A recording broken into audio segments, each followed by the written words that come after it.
What is up, everybody? Welcome to another edition of Talking Sports with TC. Fans of the show and anyone who's new to the program, be sure to check out my previous content and any new or future episodes at youtube.com/Talking Sports with TC. A lot to get to tonight, so let's get after it. First, the NBA Finals is in full swing, and we got ourselves a very good series, entertaining series between the Oklahoma City Thunder and the Indiana Pacers. The Pacers are currently trailing the series 3-2. They had a 2-1 lead going into Game 4 last Friday, but they squandered their opportunity.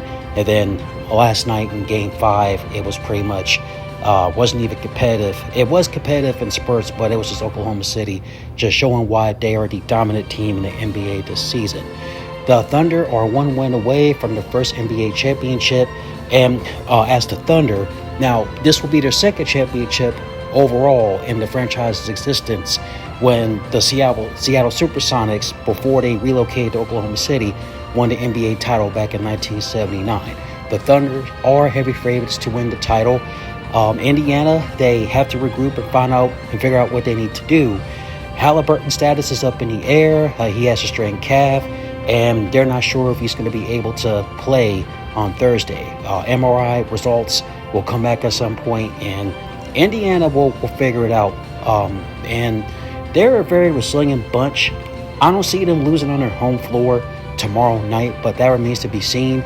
And as Chris Berman has always said, this is why they play the games. Moving on to another championship series that's going on right now in the NHL, the Stanley Cup Finals. And we got ourselves a rematch between Edmonton and Florida. Last year's series that went 7 games, Florida won their first Stanley Cup. After 5 games, the Panthers are up 3-2, and they have an opportunity to close it out tonight with another Stanley Cup championship on home ice. Don't expect the Oilers to go down quietly. 3 of these 5 games in the series have gone into overtime. The other 2 games have not. Florida just completely dominated those games. I expect Edmonton to come out with guns blazing in this game. I won't be surprised if the series goes back to Edmonton for Game 7. But I also won't be surprised if the Panthers just close it out and win their second championship in a row. If that happens tonight, you got to put Paul Maurice in the Hockey Hall of Fame as a coach. And some of those players like Sergei Bobrovsky, the goalie, he's definitely going to go in the Hall of Fame after racking up so many wins, a couple of Vezina trophies, and if he gets a second Stanley Cup, put him in rare company with some of the top goaltenders in the history of this league. So it should be a fun game to watch tonight, and I'm curious to see what will happen. And then finally tonight, I want to turn your attention to some beef that's been going on between Simone Biles and Riley Gaines. Simone Biles, as many of you or most of you know, she is an accomplished gymnast, 7 gold medals, and one of the all-time great, not just Olympic athletes, but athletes in the history of sport, male or female. As for this Riley Gaines character, her claim to fame was coming in 5th place in a meet a few years ago against transgender swimmer Leah Thomas. Since then, she's lost that race. She's been on a crusade to quote-unquote save women's sports. Now, you've probably heard my rants about transgender athletes and how I feel about them. This woman just comes across as transphobic and a bigot and a sore loser. The fact that you can't even go against a transgender athlete and lose to her. Yeah, I want to call Leah Thomas her. I don't care what none of you assholes say about that. Leah Thomas is a woman, plain and simple. But back to my argument.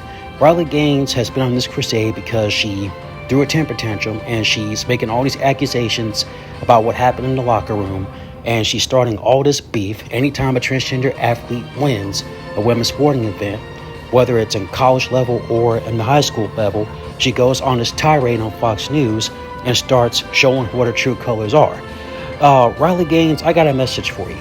You need to be quiet and sit your behind down. You're 27 weeks pregnant now, expecting your first child. So I would just focus on that, and also try to be a better human being. There is no place for hate in sports, or no place for hate in society at all. There is a small percentage of transgender athletes in both high school and college level that are playing women's sports.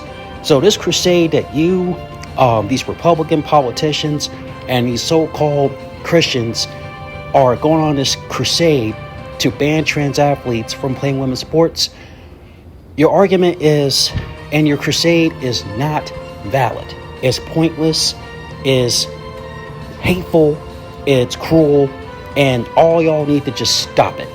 I'm sick of hearing about her every time a transgender athlete wins, or every time somebody like Simone Biles calls her out.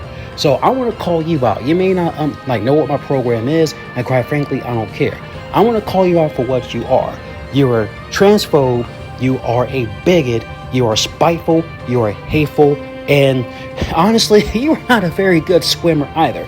And you're UK grad. And as a Louisville fan, UK grads suck anyway. But no, you're just a terrible, contemptible, miserable, despicable human being.